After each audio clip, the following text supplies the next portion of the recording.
जय श्री गणेशाय नमः। अविघ्नमस्तु। आई कुलस्वामिनी माते की जय। जय श्री गुरुदत्त श्री स्वामी समर्थ महाराज की जय।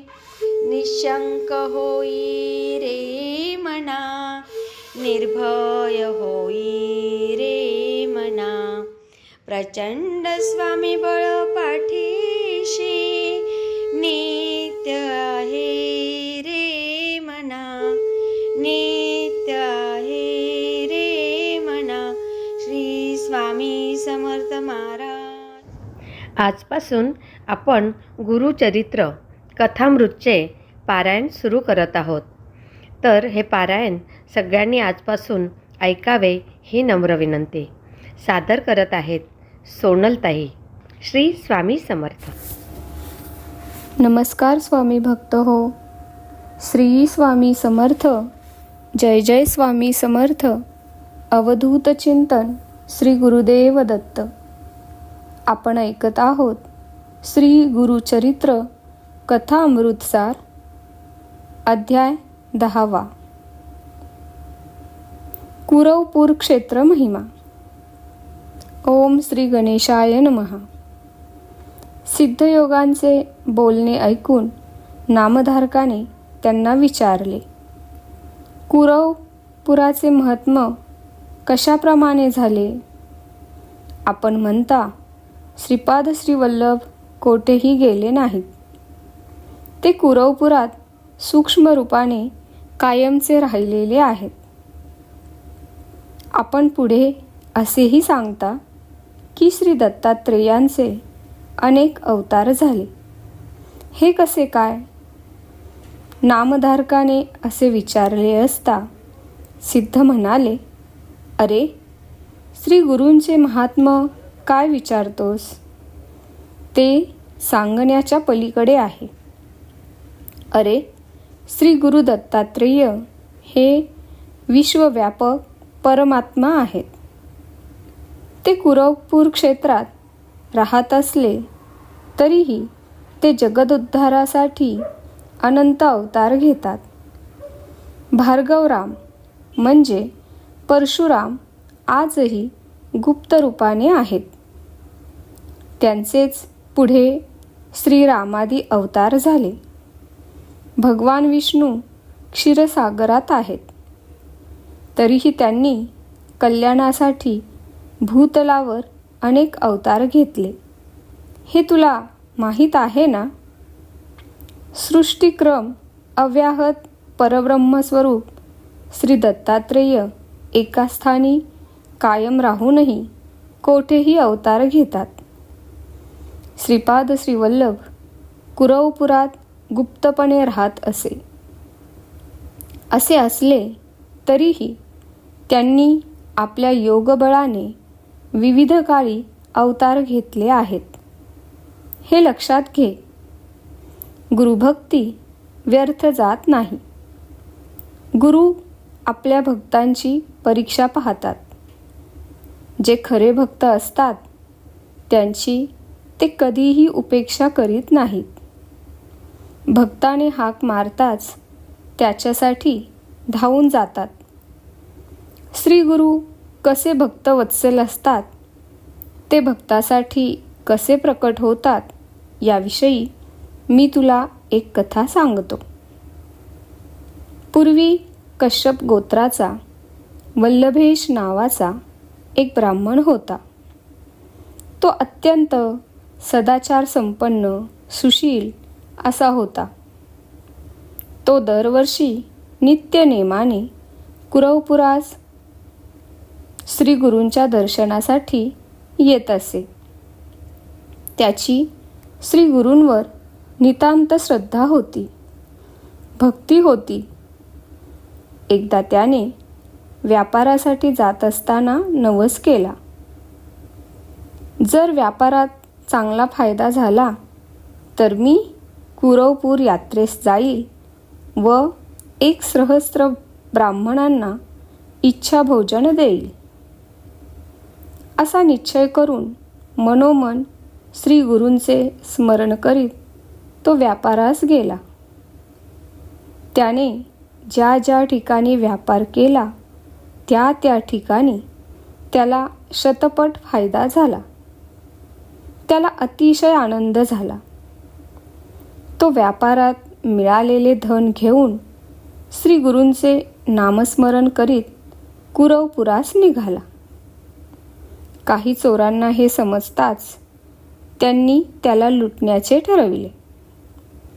अत्यंत सभ्य माणसाचे कपडे घातलेले ते चोर, आम्हीही श्रीपाद यतींच्या दर्शनासाठी निघालो आहोत अशी थाप मारून त्याच्याबरोबर जाऊ लागले.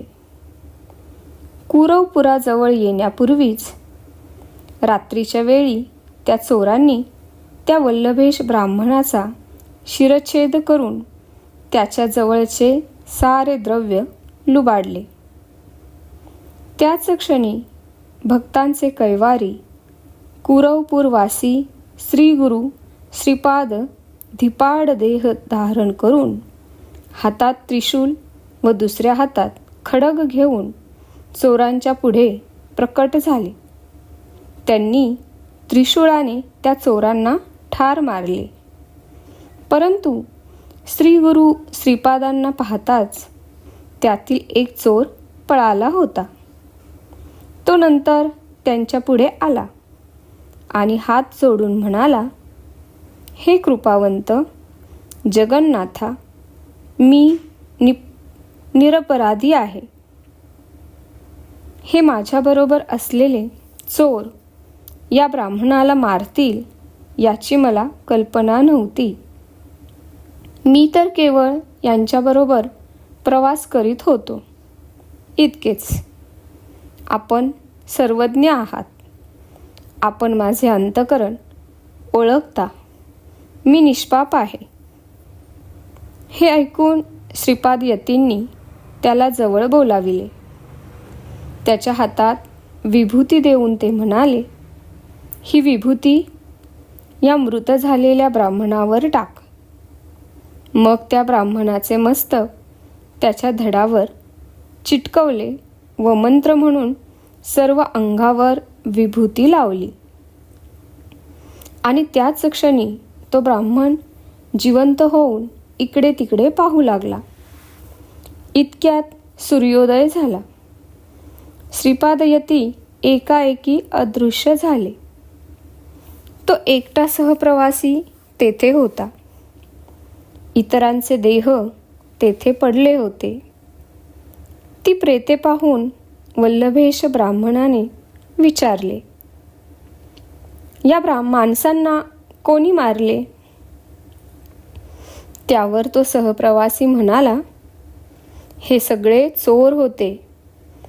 त्यांनी तुला ठार मारून तुझ्याजवळचे सारे धन लुबाडले होते. पण त्याचवेळी येथे एक धिप्पाड तेजस्वी व्यक्ती आली. ते जटाधारी होते. त्यांनी सर्वांगाला भस्म लावले होते. त्यांच्या हातात त्रिशूळ व खड्ग होते आणि त्यांनी या चोरांचा वध केला. मी त्यांना शरण गेलो. त्यांनी तुझ्या शरीरावर विभूती लावून मंत्र म्हणून तुला जिवंत केले. ते लगेच अदृश्य झाले. त्यांनीच तुझे रक्षण केले. ते भगवान शंकर असावेत असे मला वाटते. वल्लभेश ब्राह्मणाने हे ऐकले. त्याच्याबरोबर जे धन होते ते त्या चोरांच्या जवळ होते. हे पाहून त्याची खात्रीच पटली. मग तो ते सारे धन घेऊन कुरवपुरास गेला. त्याने श्रीगुरूंची मनोभावे पूजा केली. मग त्याने 1000 ब्राह्मणांना भोजन घातले आणि आपला नवस पूर्ण केला. असे अनेक भक्त कुरवपुरास येतात व श्रीपाद श्री वल्लभांच्या चरणपादुकांची मनोभावे पूजा करतात. श्री गुरु कुरवपुरात अव्यक्त रूपात राहून आपल्या भक्तजनांचे रक्षण करीत असतात. सिद्धयोगी नामधारकाला म्हणाले, कुरवपुराचे व तेथे अदृश्य रूपात असलेल्या श्रीपाद श्री वल्लभांचे महात्म्य हे असे आहे. यानंतर ते श्री नृसिंह सरस्वती म्हणून अवतार घेतील व आपले विलक्षण चरित्र दाखवतील. सरस्वती गंगाधर सांगतात, श्रोते हो, आता श्री गुरूंची पुढील चरित्रकथा लक्षपूर्वक ऐका. त्यामुळे आपले सर्व मनोरथ सिद्धीला जातील. अशा रीतीने श्री गुरुचरित्र अमृतातील कुरवपूर क्षेत्र महिमा नावाचा 10वा अध्याय समाप्त. श्री गुरु दत्तात्रेयार्पणमस्तु. आध्यात्मिक रहस्य. सदा सर्वदा देव सानिध्य आहे. कृपाळूपणे अल्पधारिष्ट पाहे. समर्थ वचन या अध्यायाचे मनन करताना आठवते. देव अगदी अंत पाहतो आणि मगच संकटातून सोडवितो. भक्ताची प्राणार्पण करण्याची ही तयारी असली पाहिजे. सर्वस्व समर्पण करूनच गुरु किंवा देवता प्रसन्न होते.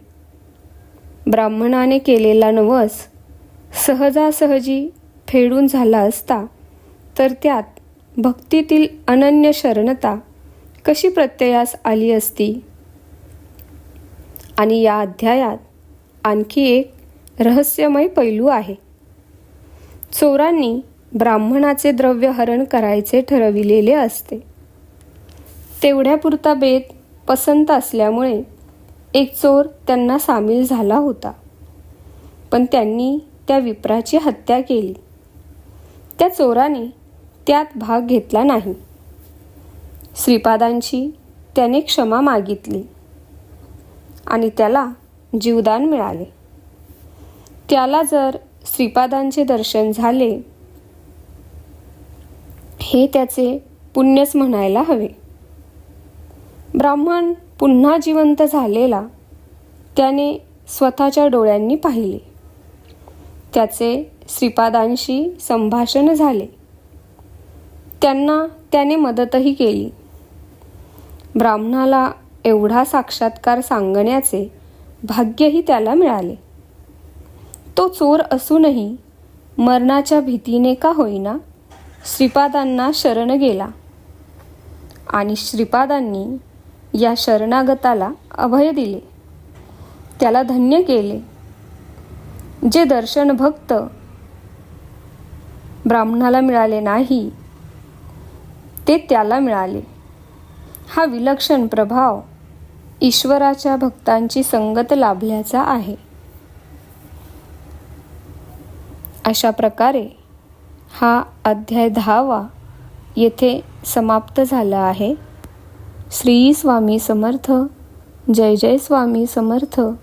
अवधूत चिंतन श्री गुरुदेव दत्त. धन्यवाद.